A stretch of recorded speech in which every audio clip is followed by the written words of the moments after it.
Devinez, je vais voir qui. On va prendre le bus pour aller à Kwangamun. On a eu de la chance. On a eu les derniers. Même après, t'auras pas un creux? Non. Moi, ça va là. Ok, bah, je prends vitamine. Ouais, c'est bon. Vitamine? Ouais.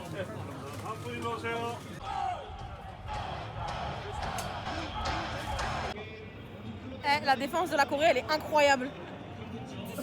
10. 훨씬 먼저 나와서 원을 그리면서 다시 후반전 더 좋은 경기를 위한 의지를. On aime trop la vibe. J'aime trop mes joueurs en ce moment. 진짜? 이 언제 갔어? 봐봐. Carré. C'est quoi ce genre Carré, de gars? rectangle. 뭔데? Trop bon.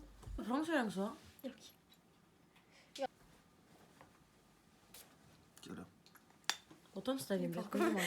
On est en train de faire le setup. 내 건 20분이면 끝나네. 이걸로 할까? 아니.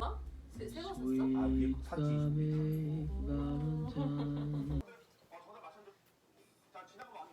모든 사랑했던 기억이 좋아. 너를 살고 있지 뭐.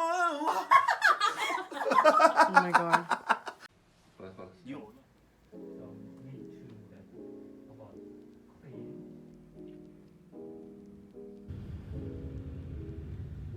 된 거야, 한국에 온 지요?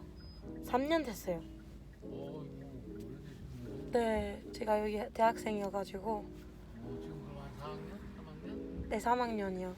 네. 어디냐고 물으면 말레이시아나 인도네시아나 이런 데라 그러면 있거든. 그래요? Bah, je suis arrivée à la clinique. Allez.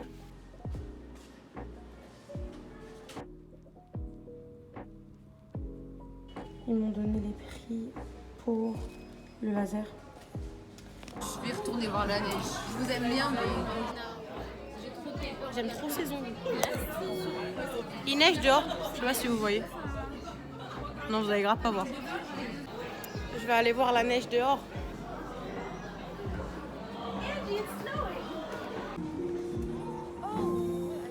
On dirait une star.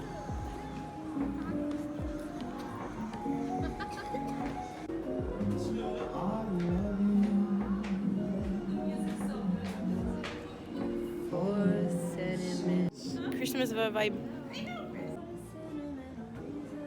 C'est trop mignon. Ah ouais?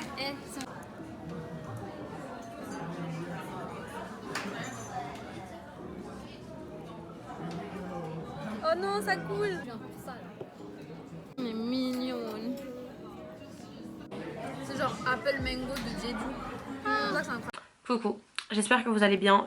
Comme vous avez pu le voir hier, je suis allée chez le dermato pour mes problèmes d'acné en fait. Parce que je voulais absolument prendre un rendez-vous chez la dermato et prendre un médicament genre qui s'appelle Roaccutane.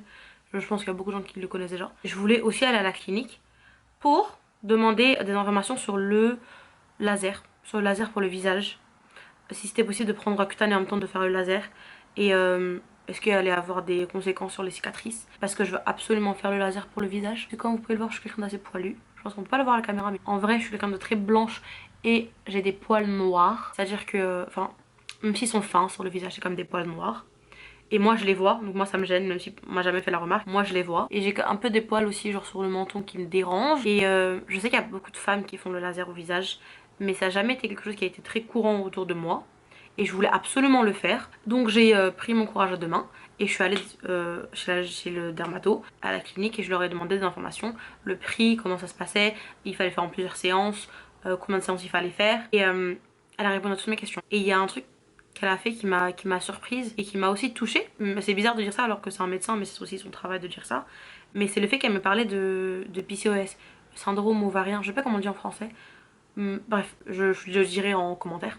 Et en gros, elle m'a parlé de ça et que ça pouvait aussi genre donner un peu plus de pilosité puisque du coup t'as des problèmes d'hormones. Et le fait qu'elle me dise ça et le fait qu'elle me dise que je devrais retourner chez la gynéco pour qu'elle me donne des médicaments pour les hormones, j'étais en mode ah, c'est la première fois qu'on me le dit en fait, c'est la première fois qu'on me conseille et qu'on me dit que c'est sûrement à cause de ça que j'ai des problèmes de pilosité, bah ça m'avait grave touchée. Genre je pensais pas que ça allait me toucher comme ça, mais ça m'a grave touchée en fait qu'elle me le dise et qu'elle me conseille de retourner chez la gynéco, que en plus c'est du laser, que ce serait bien que je prenne des médocs pour me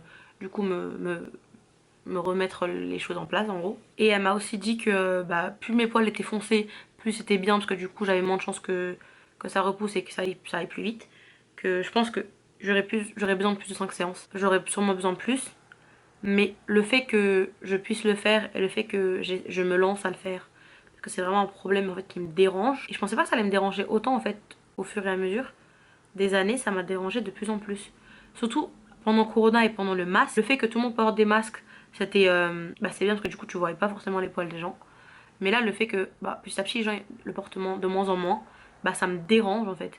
Même si personne ne le voit en fait, c'est que moi qui le vois et ça me dérange quand même. Et j'ai pas envie que ça devienne un problème. J'ai pas envie que ça devienne une chose qui me dérange dans la vie de tous les jours, qui m'empêche de parler aux gens par exemple. Et le visage c'est grave important, c'est les choses que les gens ils voient en premier chez toi. Donc je me suis décidée à le faire d'ici l'année prochaine. Le laser, j'ai demandé les prix, elle m'a dit que c'était un prix entre 300 000 won jusqu'à 490 000 won.